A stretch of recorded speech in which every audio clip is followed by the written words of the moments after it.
some of the kids who were on stimulants from early in age, by the time I might be working with them in college age, they're really having, they have sleep disruption issues. They're up and they're down. So it's kind of like the caffeine and the Adderall, or the wine, beer, or whatever else, and Ambien at the end of the day. And I'm thinking, like, holy moly, like, you're 20 years old and it's I'm up, I'm down. And it's like, what are you going to do when you're 40? What are you going to do when you're 55? And at the rate we're going, when you're 55, you'll have a 5-year-old. Like, because we keep having our first kids later and later in life. And that also has everything to do with the accumulated body burden we have at that point, not to mention like old eggs and old sperm and the influence of all of that then on immune and neurological outcomes. So it's like, I'm thinking how I'm just seeing burnout at a younger and younger age. Welcome back, everyone. It's Mike Mutzel here with HighIntensityHealth.com. Thank you so much for tuning in today. We're live with Geri Brewster. She's a registered dietitian and expert when it comes to children's health, preconception planning, and she's been doing this work for over 30 plus years. I want to tell you where she's been featured. She's been featured on CNN, CBS, WOR, WNEW, Disney Radio, Wall Street Journal Radio, Martha Stewart Radio, and other stations in the New York City area. And so she's going to give us insights into her 30-year career, helping people better improve their diet. So, Geri, thanks for being here. Thanks, Mike. It's a pleasure to be with you. You're doing amazing work and bringing lots of great information to your audience. As you mentioned, I started in the area of pediatric developmental disabilities kind of back in the day, the very early 80s. And at that time, it was, significant for genetic disorders, Down syndrome, cerebral palsy, and other conditions where feeding was a real challenge. So a lot of kids with very specialized dietary needs, a lot of tube feedings, kids with tracheostomies, and just what it really took to support them biologically and help them reach their growth and developmental potential, and support the family as a whole, because when it came to the feeding side, that's such a personal issue, and everybody wants to be able to nourish their children with food and eating by mouth. So a lot of the tube feeders, that was a challenge to have parents and mothers especially appreciate that they're still providing the best nourishment and yet still provide like oral motor stimulation and care to help develop language and articulation and optimize the swallow reflex should we be able to integrate oral feeds on top of the tube feeding. So it was quite an intense orientation into the area of clinical nutrition when I began. Fantastic. And you did work with Dr. Robert Atkins, is that right? Yeah, a little further down, about 10 or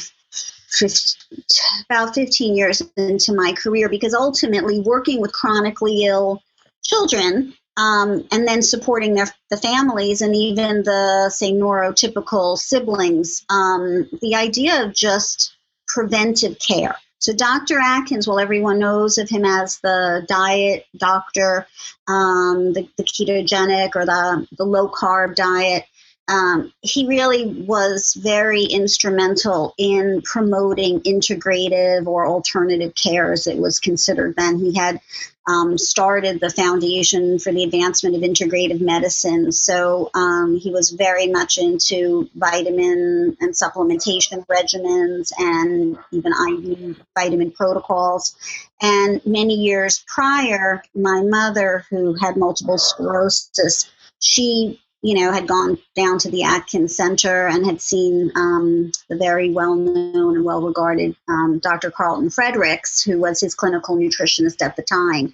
And he was a nutritional biochemist and spoke for many years about how the sugars and refined carbohydrates and sodas that were entering our food supply were ultimately going to be responsible for diabetes and obesity and chronic disease epidemic, which in fact came true. And at that time, he was very much poo-pooed, as was Dr. Atkins, this notion that that sugar is actually going to cause diabetes, when conventionally it was just looked at that sugars, that a sugar is a sugar, and that we can metabolize it, and that diabetes was this error of metabolism, of carbohydrate metabolism, as if the information that food delivered had absolutely nothing to do with the manifestation of disease.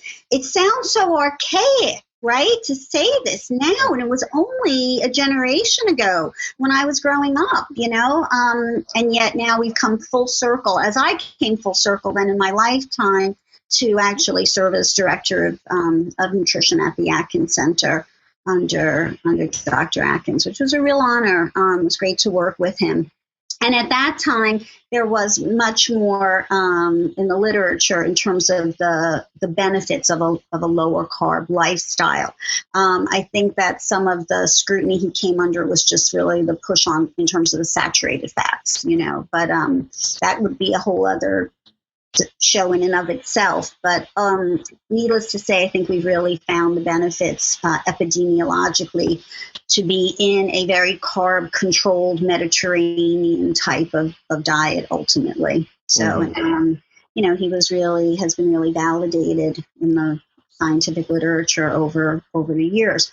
But in the wake of how we have come to eat as a society, and all the post-World War II adulteration of our food supply, with all the excess of genetically modified grains and soy that wound up in our food supply, and even the cottonseed oil, we don't eat cotton, but yet the oil, any byproduct of industry that wasn't going to ultimately kill you immediately, could wind up in our food supply.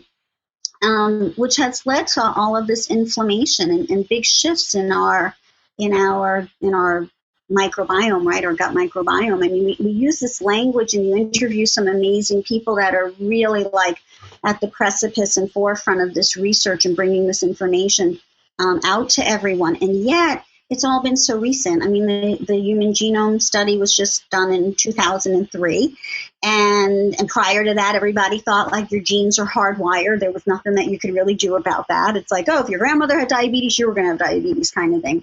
And then we're still in the midst of the microbiome study, which is really due to be completed, I think, this year. The first part of it was on identifying the trillions of various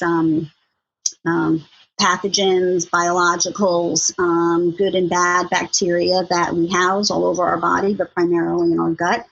And then the second part, how all of that influences disease, right?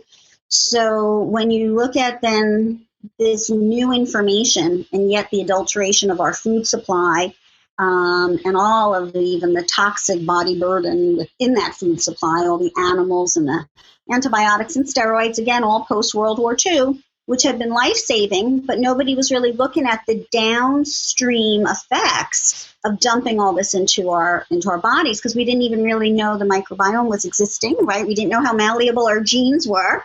And now suddenly we have all this adulterated food, which is providing all this information to our microbiome, which is influencing our genetic expression.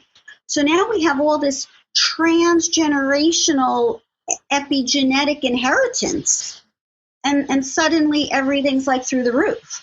Neurological diseases are through the roof.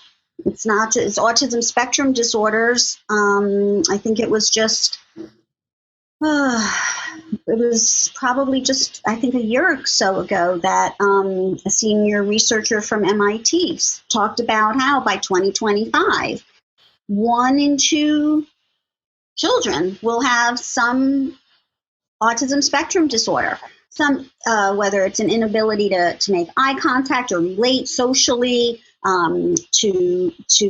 whether it's either going to come about from cognitive manifestations or social manifestations, or even immunological, because we know a lot of children on the spectrum have various immunological problems.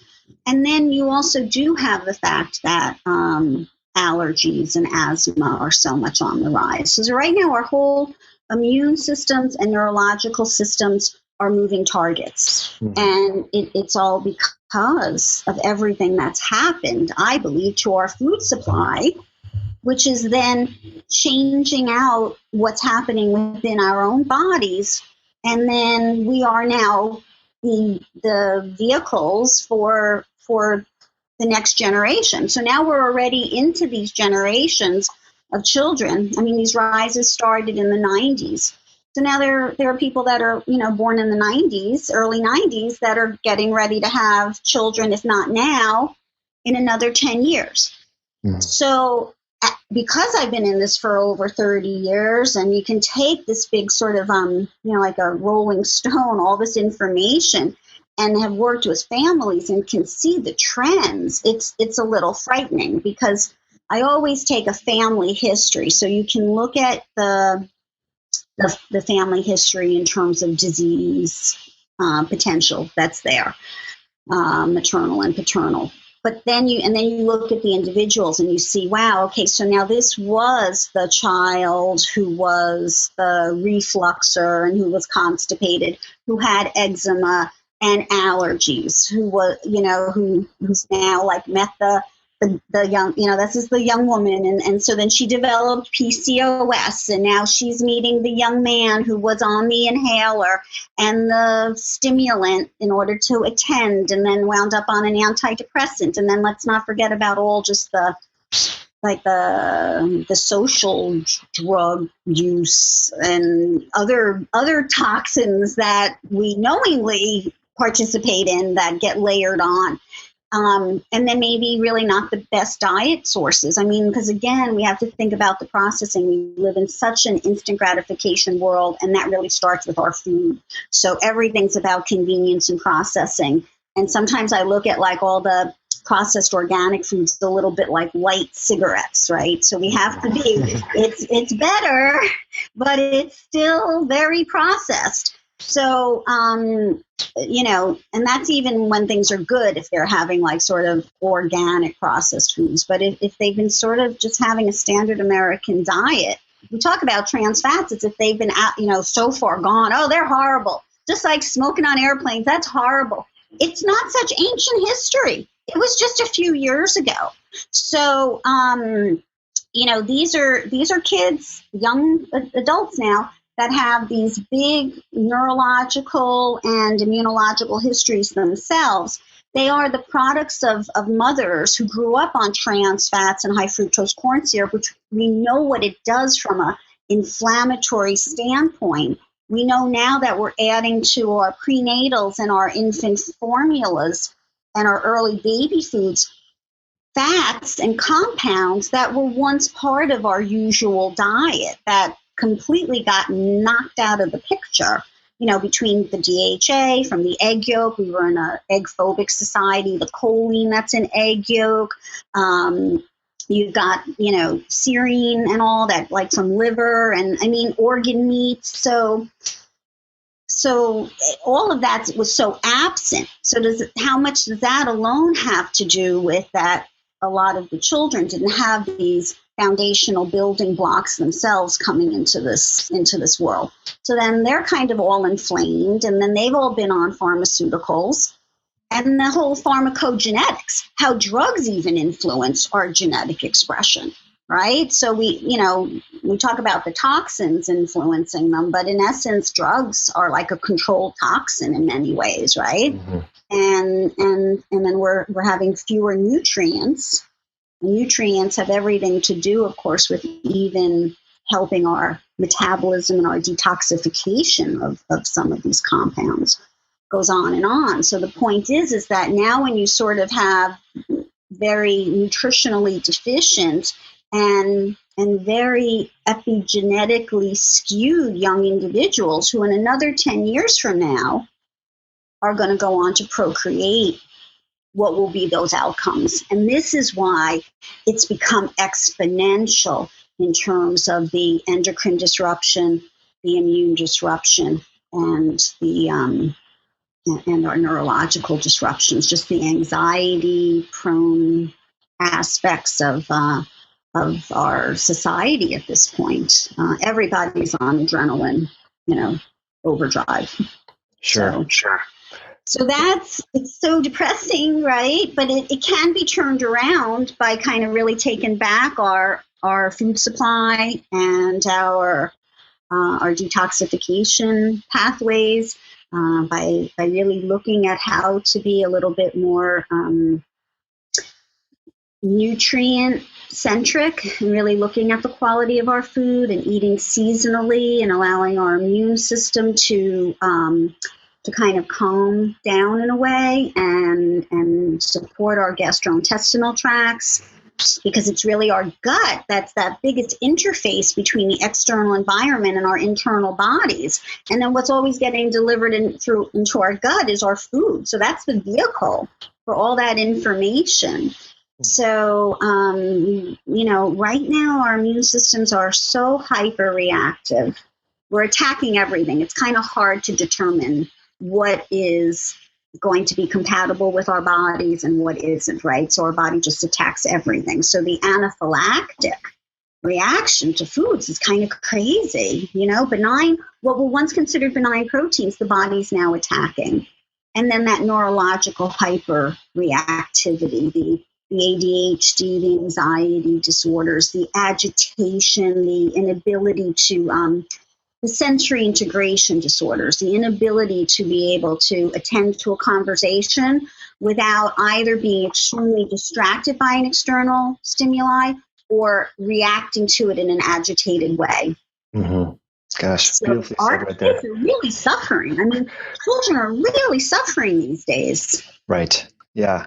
I like how you illustrated the trajectory there of illness. We kind of, how you talked about from, the parents that ate all the, and I was a child of this, right, where low fat was in the 80s and the 90s and so forth. And so, and then these kids have health problems related to their parents' diets. And so the epigenetics is not really that favorable. And we learned, a lot of our listeners are familiar with the work of, Pottinger and so forth. And we know that, with cats, like we saw this happen at the turn of the century. But so Geri, you hit on the gut a lot. And so let's kind of, before we kind of talk at the end about calming down the inflammatory inferno in our immune system, let's talk about the gut. And when we were talking about, Dr. Atkins and the carbohydrates and when we think of like insulin resistance now, we know that really starts in the gut. And we know that bariatric surgery, the way that it causes rapid weight loss is by changing the composition of the gut. But in the context specifically in ADHD and autism and neurologic disorders, you talk about how when children eat carbohydrates, they increase the level of the bacterial production of a short-chain fatty acid propionate. So do you want to talk about like why sugar above and beyond the high glycemic index is so problematic for children and attention? Right. So the work of Dr. Derek McFabe from Ontario, specific to propionic acid, and it was in Cherry Hill at a Defeat Autism Now conference that he first presented that work. I believe it was in, time goes by so quickly, I don't know, the late 2000s or so. And subsequently, again,